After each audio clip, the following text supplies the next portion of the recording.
It's day 7 of our Christmas crochet along, and you should have two pieces that look a bit like this. And today we're going to be joining them together to create our lovely gingerbread inspired Christmas decoration. So let's get started. The first thing we need to do is position our two pieces directly on top of each other. We're then going to pop our hook through this very first chain and attach a slip knot. Secure your yarn by doing one chain. We're then going to work 4 double crochet, and that's 1 into the stitch we're already in, and then 3 into the remaining chain. And these are the chains you started at the very first row.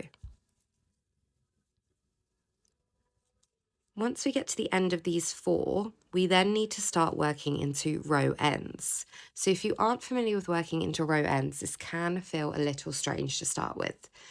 But don't worry, what we need to do is essentially find the hole at the end of each row.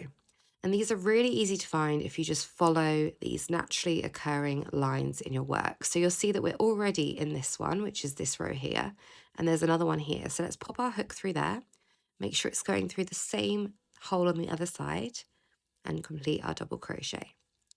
Our next one is here, which is in line with this back side of our stitch. So we'll pop our hook in there. So keep working all the way down until we get back to one of our stitch ends rather than a row end. Perfect. So you'll see here that our next row end is actually a stitch. And these are the 2 stitches that we left spare on row 6, 2 and 2. So this is going to feel a bit more familiar, but we need to work back into those stitches. So I didn't weave in my ends, so I'm just going to hold those to one side so they don't get in the way.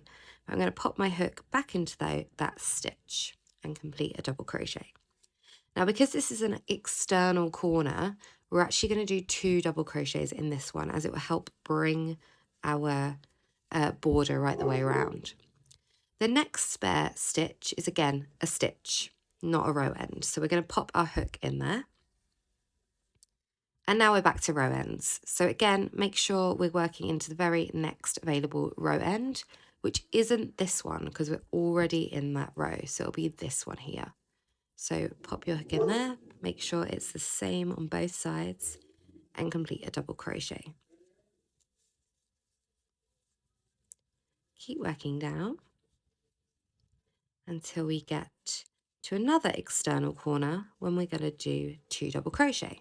And I'm going to pop my hook into this stitch, which is the very last stitch we made. So this is actually the last